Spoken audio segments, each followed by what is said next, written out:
Guys, welcome to Tech Gadgets. Vitara gets a booster jet engine now. Suzuki Vitara jets the pointy end of the small SUV pack thanks to a new 1.4 turbo engine, but it's not right now released in India. It's released abroad and engine aptly named the booster jet. As we all know that before it was introduced in Baleno RS, as the small SUV area continues to expand up 28% for Suzuki. Suzuki is set to gain an increased market share with Vitara Turbo. So for it has a grand mix of design and drive delights, mixing decent performance with surprising economy, exacting handling with accommodating comfort, plus there's better interior space than the Mazda can offer. All in one, its given price a thoroughly decent thing. And Suzuki, like most, has its hits. Swift continues to sell well, as we all know that, and Swift new model is also coming. In India. So in abroad, it's already released, and the Swift Sport is a bang for buck benchmark. Hopefully, one day it inherits Vitara Turbo's booster jet engine also for Swift. And the top Vitara surprise on so many fronts. It's a surprising lack of weight. It's 100 kgs less than the equivalent CX3. It's scaled up just only 1163 kgs.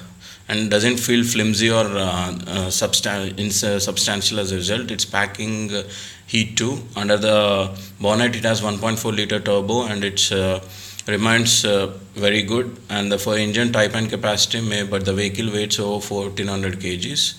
And this is 1.40 is the real deal. Its turbo is attached to the cylinder head with the exhaust and incorporated in the same casting, resulting in minimal lag.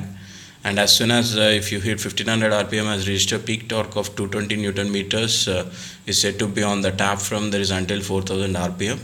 And while best performance demands the full allotment of 6000 rpm, Vitara goes like a good thing from 3000 to 4500 rpm.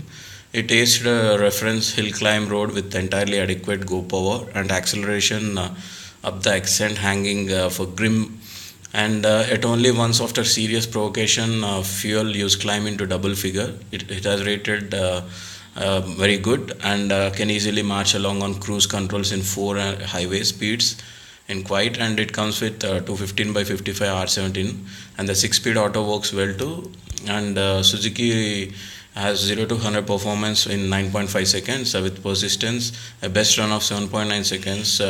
One can only summarize the Suzuki test driver's 2 performance runs in pairs. And into headwind and throw in some luggage for bad measures. There is some torque steer, but only a hint, and not enough to detract from drive. It's surprising how well this sticks of late Suzuki chassis. And this is likewise a talent. Despite its slightly high riding status, which makes for a brilliant case of exit and entry, it delivers good dynamics, resisting understeer longer than you'd reasonably expect, and with electric steering that's nicely weighted and without the usual artificiality of such devices. Being a lightweight, it's all disc braking. Complement fares also it's well too. And so not too many really care about cornering cappers in this class of car, but rest assured Vitara's turbo goodness does not end there. And you'll get a good packaging in this, and quite reasonable stretch space and knee room, particularly not in short supply. And Suzuki doesn't really mention luggage capacity in the press release, but there's adequate for 375 liters. It's enough for a modest supermarket spend. And there's a called small SUV for good reason, and it's different design elements distinguish this from other cars like the mirror cap, special grille, and body colors being external cues, while red highlights inside about the instrument and air vents, along with leather upholstery, and the black and red Crusaders color scheme on vehicle, and 4-wheel drive version of this will be popular in Garden City. So spec levels are competitive to including 7 airbags, a reverse camera with sonar and each, LED headlights, DRL, sat navigation, comfort entry, climate, air, and cruise control. And there's Apple CarPlay, and it has got 5-star rating also. So this has released in Europe market and as well as the Australian market, but not yet in Indian market. Hopefully let's see this car soon in India. And the only aspect is that it has the fiddly volume control. There is a remote device on the wheel, so and a few too many hard plastics. None of the ornaments bins are lined either. And Vitara Turbo is a genuine surprise package if you are considering a subcompact SUV. So it's very good choice to buy. So hope that guys you like this update. Please comment and subscribe for my channel for more tech and auto related updates. Thank you.